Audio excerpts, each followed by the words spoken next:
Hey there, how's it going? Welcome to Dominions 5. My name's Mew, this is turn 1 in a game called Swerve.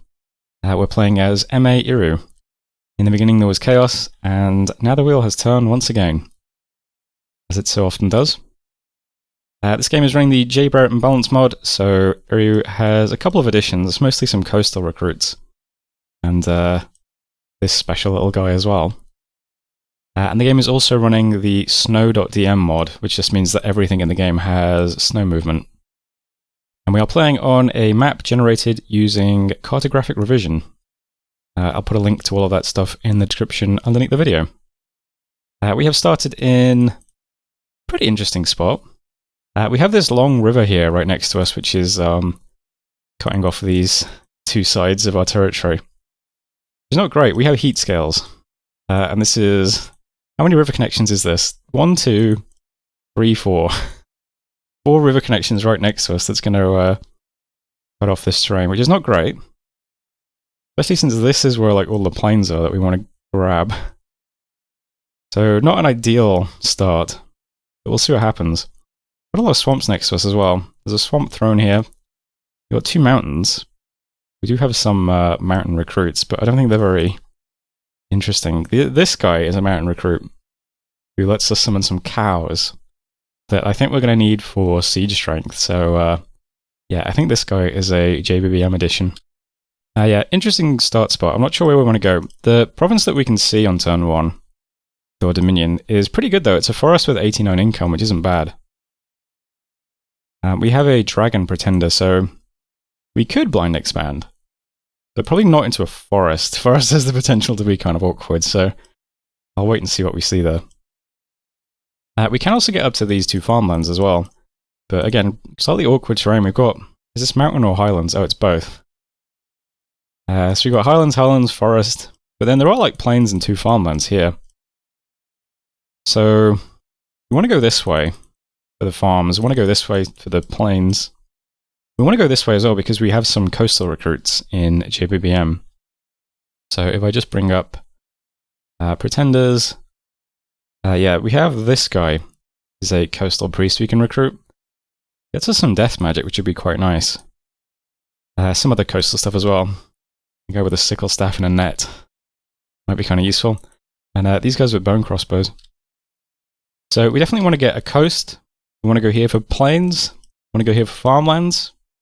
And we ignore this side of our territory, I think. What's the things we want to do? We'll get to all that, though. Turn 1 itself is usually pretty simple. My god's just going to research. Going to try and get some alteration and construction first. We'll get alteration for Mistform. Construction 4 for wine shields and brands, probably. And see what we want to do after that. If need be, we can switch to conjuration and get some air elementals if that's necessary, but... would be nice if it's not. Next time we'll try and expand with our god. I do not rate the I do not rate our starting army very much. We have the long spears who aren't bad. We do have a length 4 weapon, which is cool. And then a bunch of slingers who are kind of bad. And nothing we can really recruit is particularly good either. I'm probably mostly just going to be recruiting the Dinyashi to start with, our sacreds. I might just try and get out like 4 or 5 of these every turn. I think if we just have 12 to 15 of these guys every 3 or 4 turns, that'll be our next armies. I don't really think we're going to rely much on the other troops to begin with. We'll recruit them more later on, probably for more chaff, but yeah, just focus on the Dinyashi for now. I can get 4 of those this turn, as well as 1 Furbolg, so get the guy with the javelin, why not? That'll be our starting recruitment. I'm also going to try and recruit as many She-Lords as I can early on. And, well, throughout the entire game, we're going to be recruiting mostly She-Lords. But I'm going to start by getting some of the Banshees instead. Because I would like to do some very early site searching. I get the sense we're going to be a very, very gem-hungry nation throughout all stages of the game. So, let's start that as fast as possible. Ideally, we'll get a Water 2 mage to begin with. Start looking for water sites right away. Because we don't have any natural water income. And we do have a big water caster. And frost brands would be really easy for us to forge if we have gems, so hopefully we get a Water 2 mage. That'll do for starting recruitment though. Not sure where we're going to expand first, but we'll see what the indies look like next turn. And only thing left to do is declare my prophet. I'm going to declare this starting commander my prophet, but we're probably going to suicide him pretty quickly, I think. Because at some point we're going to transition to just spamming lots of She-Lords everywhere, once they can mistform themselves and have some pieces of gear. And if one of these guys gets into the Hall of Fame with a really, really nice ability, then they will probably become my new prophet. But for now, this guy can be my prophet, and that's fine. Mostly just to smite during expansion, because yeah, this starting army is not amazing. Probably going to need the smites. Our god is named I See You Through My Binoculars. I don't know what I'm doing with this name, to be honest. But I did think that Love Thy Neighbor was a pretty funny prophet of that pretender, so we'll go with that. So Love Thy Neighbor can become the prophet. Scouts can go this direction. Let's see what's up here. It'll be kind of awkward to go this way. I think my god's probably going to try and hit the plains while my army tries to take some of this junk over here and get the coast locked down. But we'll see what happens. And that is it for turn 1. I haven't checked the mercenaries. Archers in white. Maybe we could do something with that. What would I have to sacrifice? Not worth the sacrifice, I don't think. I'd be willing to like min bid it, see if we just pick it up randomly, but no. Let's see if we get a more interesting mercenary company in a few turns. That's it for turn 1 though. So I'm just going to pause you while I take the video, and I will see you in a moment. Hello, welcome back. Turn 2 is usually just spent reading Proclamations. First though, we hit Alteration 1. Quite nice for us, we can actually do bark skin on all of our mages, which is pretty useful. The air mages can also do air shield too, so mages are pretty safe already. From arrow fire at least. Not much else here we're going to be using much though. Still going to keep going. Anyway, let's read some proclamations, shall we? Proclamation from Argocephali. Naked men in a gym is the prophet of homeless Greek hobo, lord of animals, lord of horses. Sleria. Bigus, the centurion, is the prophet of blunt instrument, prince of plants and trees, warrior against the sun, master of insects. Pythium, we have Resin Huffer, is the prophet of incense head, the loyal master, opener of the ways, god of bricks. Eriu, there's us. Love Thy Neighbor is the prophet of I See You Through My Binoculars, prince of the oceans, king of knowing the waters. Not very funny epithets, unfortunately. Ulm, we have Pelagia Monthly Swimsuit Edition, is the prophet of sexy nude Agarthan wall poster, master of rainbows, eater of filth. Apt. Marignon, we have I Didn't Think This Name Through, is the prophet of ambiguously French. He who tempers the spirit, the remote and inaccessible master, prince of suffering, lord of arcane mysteries. Mictlan, we have OSHA compliant sacrificial dagger, is the prophet of unionized human sacrificial altar, god of disease, the whirlpool, god of birds and parrots. Shinuyama, we have gratuitous transformation sequence, is the prophet of what is the penguin drum anyway? I have no idea what this is a reference to. Warrior in the Gale, herder of men, god of dreams, god of gambling.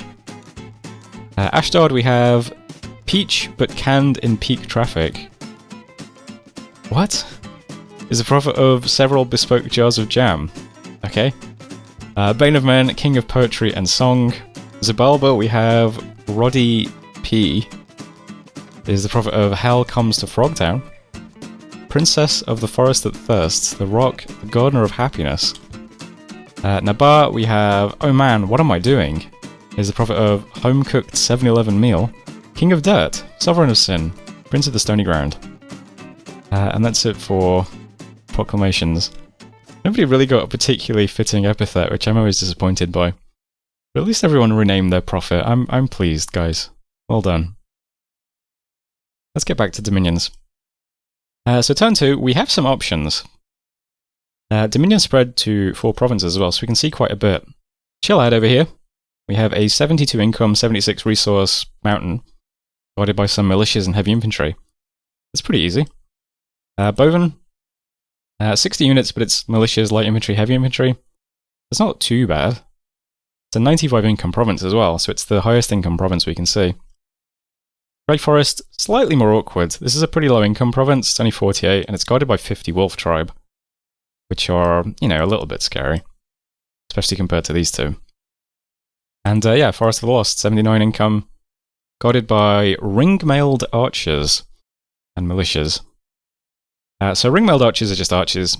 In the JBBM balance mod, JB went through and basically remade every single archer company, which means certain monsters had to get renamed so that he could use them. Because Arnaud's Archer, the mercenary company, comes with archers, but you can't just use archers in a mod because there's lots of different types.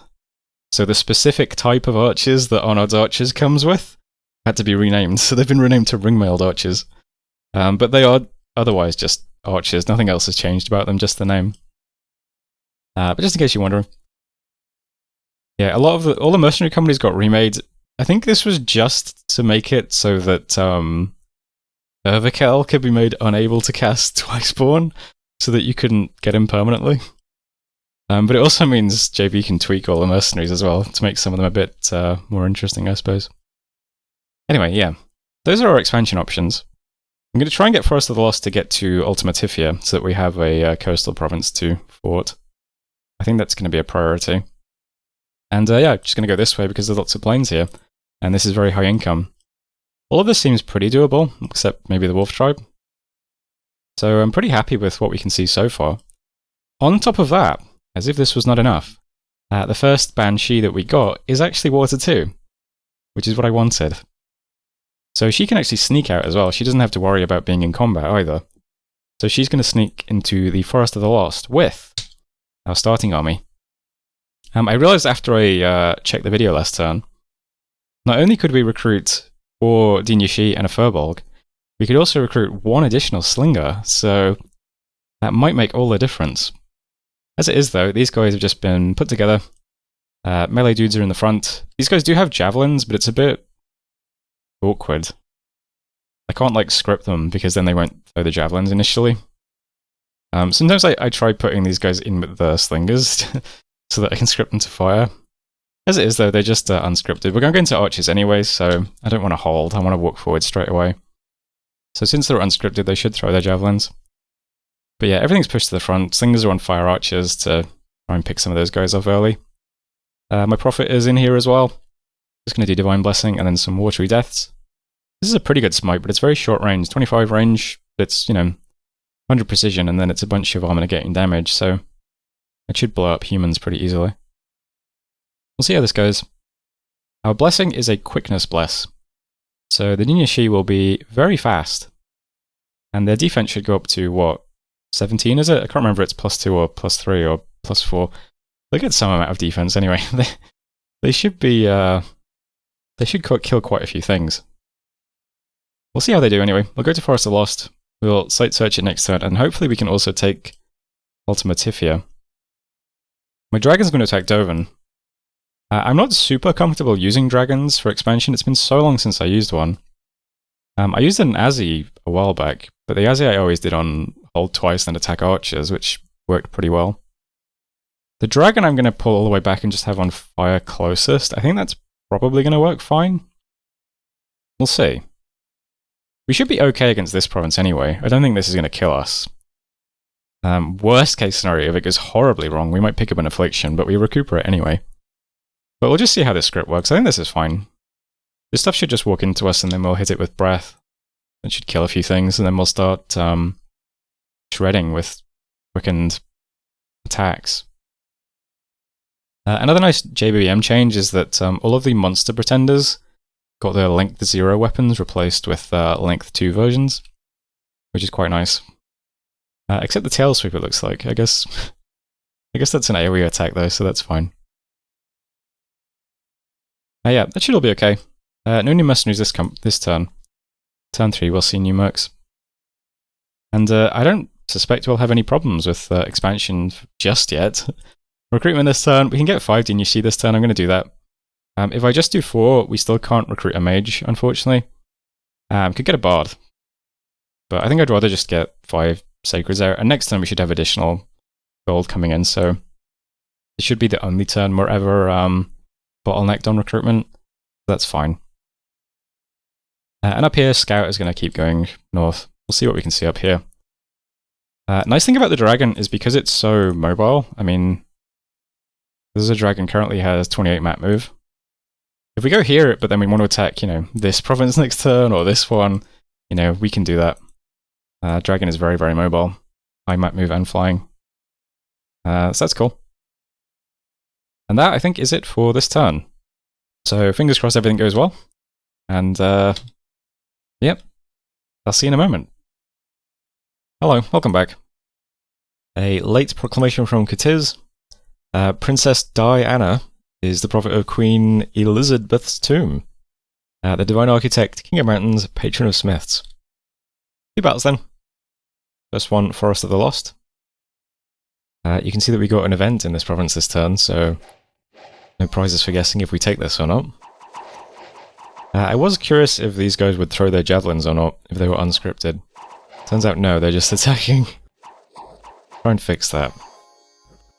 It's always a bit awkward when you have mixed squads of units that have a ranged weapon and units that do not. Trying to get the ranged ones to actually use their ranged weapons.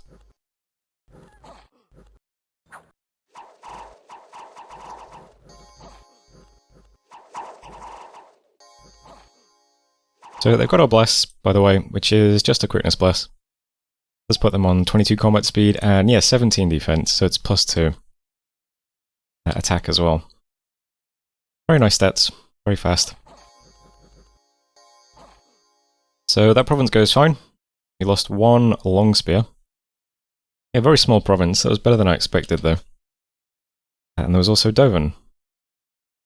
Good to see how the dragon fares against heavy infantry, militias, light infantry. Pretty generic looking province. That was a perfect breath attack. That was like max possible range. Yep, that goes very well. Did you even get hit? A little bit. Not much though. Do you fly when you're... yeah, okay. Well, there we go. 2 provinces are ours. An unexpected event in Forest of the Lost. The forest has expanded unnaturally. Lost some people and some income. This is an unfortunate event to get this early because it can lead to more events that are bad. Including the province getting attacked by Vine Ogres and stuff. I think you need death scales for the Vine Ogre stuff though, which we have. So, yeah, this is a bad one for us to get, unfortunately. We'll see what happens though. This can also sometimes mean that there's a nature site in the province, I think. But we'll find that out, I suppose, because we're going to search it this turn. So here's the map now. We've got lots of options. Our Dominion did not spread anywhere terribly useful for our god to expand into. God can go to Midria, which is 20 horse tribe. That's doable. Tenera, which is 110 barbarians. Probably not going to attack that one, if I'm being honest. I could also go to Maputo Cliffs. This looks extremely small. These two are both outside of our Dominion, but they look very small. I think I'm going to go to Maputo because we could possibly get a farmland after that. This is probably not a great province in its own right, but who knows. All of this territory is a bit awkward because it's going to be outside of our Dominion and we might bump into somebody. It could be somebody who started here or something and expanded straight down, I don't know. I'm going to do my best to scout a little bit around here though. We've got the scout moving to Verdant, so if we go here, we should be able to see someone in this province, I think, with a scout there. I'm not sure actually. But we'll be able to move straight into any of these 3 provinces or back to Chilad, which is also doable. And can probably fly somewhere down here as well. So I think this is fine. Can't really see the income on any of these places. Don't really want to attack Soaked Earth. That's disconnected. Very Forester's Wolf Tribe, and low income still. Glad we can leave for a bit. Yeah, we'll just attack Maputo and see where we want to go next turn. Hopefully we have a bit more information. That would be nice. Down here, we still definitely want to get up the coast as quickly as possible. It is quite a few lion tribe, which might kill some of our dudes, but we'll give it a shot anyway.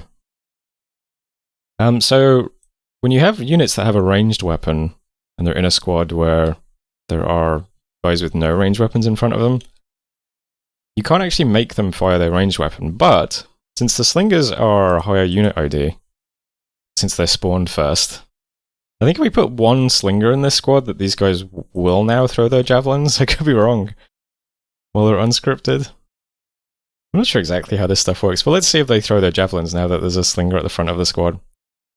Positioning is still exactly the same because this is still a bunch of archers, so we'll just do the same technique. See how it goes, and fingers crossed we take this. We'll try and get this forted and labbed and templed as soon as possible. Start recruiting some death mages to do some site searching. If we've got a little bit of death income, we can just start doing dark knowledge. That's probably fine. So we'll attack those two. There are no new mercenaries this turn. I thought it was 3. I guess it's 4. So we'll see what's in the mercenary company list next turn. I put the PD up to 6 in these provinces. I might bump it a bit in Lost Forest of the Lost. I don't know. A bit nervous about losing this province to Vine dudes. But we're going to site search it for now. Maybe we'll find some nature and water sites. That would be cool. Back in my cap, just recruiting 4 Dinish Sheet and a Furbolg, because why not? I'll stick 1 Furbolg in. And one of the She-Lords as well. We currently have 5 Dinish Sheet in the garrison, so 4 more next turn. It's 9. Turn after that, it's 13. 13 will be able to walk up through these provinces, I think, pretty easily. We'll see. We haven't seen any like crazy Indies yet. The worst we've seen are the 2 Wolf Tribe provinces. This is Wolf Tribe as well. And then this mega barbarian province. But besides that, nothing looks too crazy yet. So fingers crossed it stays simple. And I think that's it for this turn. So just going to partial while I check the recording. And that is the end of this video. So hope you're enjoying the series. If you are, do the YouTube stuff. And hopefully I'll see you in the next one.